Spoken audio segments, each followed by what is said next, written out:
सुखी परिवार चाहते हो, खूब मंगल चाहते हो, कभी चिंता ना करना पड़े ऐसी स्थिति चाहते हो, अपने आप सारी व्यवस्थाएं होती रहे, कोई विपत्ति विघ्न आपको सता ना पावे, तो एक उपाय कर लो, मामे वे प्रपद्यन्ते। तुम नंद नंदन को अपने घर का मालिक बना लो, है ही वो, पर तुम मानो अभी तुम अपने को मालिक मानते हो, इसमें तुम्हारा कुछ जाएगा नहीं और तुम्हारा मंगल हो जाएगा। अपने घर को ठाकुर जी के हवाले कर दो, ये ठाकुर जी का भवन है। भक्त लोग तो लिख भी देते प्रिया कुंज निकुंज, ऐसे ये प्रियाजू का कुंज है। आप अपने पूरे परिवार सहित प्रभु की दासता के भाव से हो जाओ। श्रुत बनिता जितना परिवार है, मालिक है इस घर के ठाकुर जी, आप हुए सेवक, चाहे जितनी संपत्ति हो आपको बांध नहीं सकती। क्यों? कभी हरि कथा करवा रहे हैं, कभी हरि भक्तों को सुंदर सुंदर प्रसाद पवा रहे हैं, कभी दीनों की सेवा कर रहे हैं। ये मालिक की सेवा है, ये मालिक का आदेश है। वैसे हम जी रहे, भला तुम्हें विपत्ति छू लेगी, भला तुम्हारे यहां संपत्ति की कमी रहेगी। पक्की बात समझो, सुखी होना चाहते हो तो ठाकुर जी को अपने घर का मालिक बना लो, आप सेवक हो जाओ, और जो भी वैभव है उनकी आज्ञा के अनुसार उसको प्रयोग में लाओ। अभी आनंदित हो जाओ। करो अधर्म और चाहो सुख, कैसी मति तुम्हारी है? बेईमानी अधर्म से हिंसा से कभी कोई धनी होकर सुखी हुआ है क्या? साधु सेवा करो, दीनों की सेवा करो, दुखियों की सेवा करो और उनमें भगवत भावना करो, और वो भी प्रभु के द्वारा दी हुई संपत्ति से, प्रभु की सेवा की भावना से अभी मंगल हो जाएगा, दसों दिशाएं आनंदमयी हो जाएंगी। ऐसा सब क्यों नहीं कर पाते? यदि आप ऐसा कहते हैं कि भगवान की शरणागति, भगवान की भक्ति सुख देने वाली है, तो सब क्यों नहीं कर लेते? अगर यही सुख का साधन है तो सबको करना चाहिए। भगवान कह रहे हैं कि मामे वे प्रपद्यन्ते माया में ताम तरन्ति ते। तो श्री भगवान आगे का श्लोक कह रहे हैं कि इसलिए सब शरणागत हमारे नहीं हो पाते।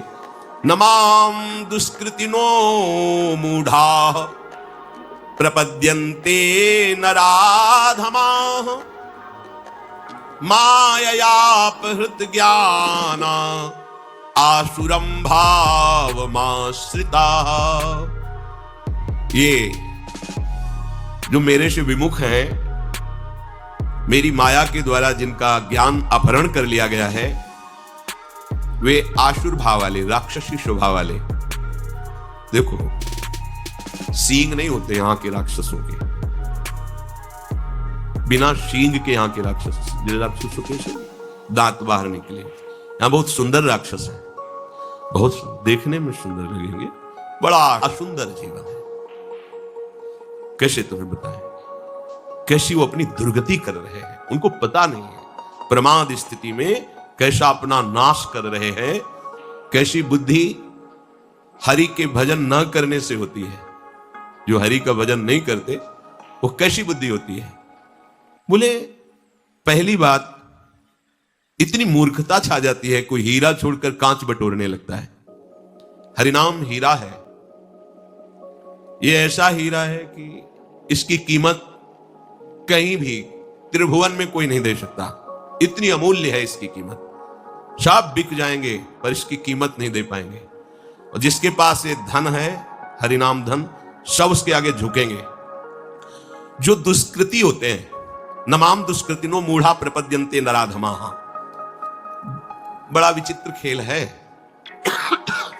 जब तक आप अपने मन को दुलाल करते रहेंगे तब तक आप समझ नहीं पाएंगे भगवत मार्ग। आपके अंदर सब ज्ञान है, आप ऐसा ना समझें कि ये किसी किसी के ज्ञान रखते हैं, भगवान सबके हृदय में। आप सच्ची मानो सामग्री सबके हृदय में देते हैं, बस आपको उस सामग्री का सदुपयोग करना है, तो जागृत हो जाएगा। अच्छा बताओ, वाल्मीकि जी जो पहले रत्नाकर नाम के डाकू थे, कौन सा ज्ञान था? पर था ना उनके अंदर ज्ञान, वो ढका हुआ था अधर्माचरण करने के कारण। संत कृपा से जब नाम जप में लगे, अधर्माचरण छूटा, तो वही ज्ञान जागृत हो गया और कहा गया ब्रह्म ऋषि वाल्मीकि जी। ब्रह्म ऋषि, उल्टा नाम जपत जग जाना, वाल्मीकि है ब्रह्मर्षि वाल्मीकि जी। इतना विशुद्ध ज्ञान कि भगवान की संपूर्ण लीला उनके हृदय में प्रकाशित हुई। और जो गोस्वामी जी ने टीका करके रामचरितमानस के रूप में सहज भाषा में लिखा, वही वाल्मीकि जी ने संस्कृत में लिखा, संस्कृत देव भाषा। सबके अंदर ज्ञान छुपा हुआ है, बस उसे हमें प्रकट करना है। वो प्रभु के आश्रय से होता है। प्रभु का आश्रय लेने का पहला लक्षण है मनमानी छोड़ना। अगर आप मनमानी नहीं छोड़ पा रहे हैं तो प्रभु को पुकारिए, प्रभु के सामने बात रखिए, वो सुन रहे हैं। आप अपनी कुटिया में जो विराजमान श्री जी हैं उनसे बात कीजिए, उनके सामने अपनी बात रखिए कि देखो लाडली जी, मेरे अंदर ऐसी ऐसी बात है, आप जान रहे हो फिर भी आप नहीं सुन रहे, इसलिए हम सुना रहे हैं। इसको आप, अगर आपको ये पसंद नहीं तो ये बात हमारे हृदय में क्यों टिकी हुई है, हम नहीं हटा पाएंगे। लाडली जो आप कृपा करो, आप रोज प्रार्थना करो, प्रार्थना से भगवान का अवतार हो जाता है। सब मिलकर भगवान से प्रार्थना करते तभी तो भगवान का अवतार होता है। पर हम क्या करते हैं, मनमानी आचरण करते हैं। मनमानी आचरण ही दुष्कृत हो जाते हैं, दुष्कृत। सुकृत और दुष्कृत। सुकृत गुरु आज्ञा के अनुसार चलो, शास्त्र आज्ञा। दुष्कृत मन के अनुसार चलो। जो मन के अनुसार चलना है वो दुष्कृत। जो दुष्कृति लोग हैं वो भगवान की शरण नहीं पाते। अब तो हृदय हाहाकार से युक्त हो जाता है, प्रभु पता नहीं कितनी श्वासें रह गई, अब तो मिल जाओ नाथ, आप अपनी कृपा से मिल जाओ। उसके पास समय कहां रहता है किसी और को देखने का, सुनने का। उसका हृदय तो प्रतिपल व्याकुलता से भरा रहता है। कहां माया है, कहां विघ्न है, कहां अशांति है। जब तुम माया का चिंतन करोगे, विघ्नों का चिंतन करोगे, अशांति का चिंतन करोगे, तब सबके हृदय में बड़ा बनने की इच्छा है, क्योंकि हम बड़े के हैं। बड़ों के बच्चे बड़े ही बनना चाहते हैं। अविनाशी का बच्चा अविनाशी स्वरूप में ही होना चाहता, वो मरना नहीं चाहता। सुख सिंधु का अंश सुख समुद्र में ही लीन होना चाहता है। पर हम बड़ा बनना चाहते हैं रुपए के बल से, बड़ा बनना चाहते हैं पद के बल से, बड़ा बनना चाहते हैं लोक सम्मान के भाव से। सब लोग हमें प्रणाम करें, गलत हो जाए। यहां बड़ा वही बनता है जो सबसे छोटा हो जाता है। ध्यान रखना, यहां सबसे बड़े पद का अधिकारी वही बनता है जो तृणादपि सुनीचेन, अपने को सबसे छोटा समझता है, सबको अपने आराध्य देव की भावना से युक्त देखता है और अपने को सेवक। कहां माया है, कहां बंधन है, कहां अशांति है। हम अशांति पैदा करते हैं, अशांति का संकल्प करते हैं, अशांति का चिंतन करते हैं। सावधान हो जाइए। श्याम भजे सो साहू बड़ा। रामकृष्ण हरि कोई भी नाम लो, सब हमारे ही प्रभु के नाम हैं। वही सबसे बड़ा है जो नाम जप करता है।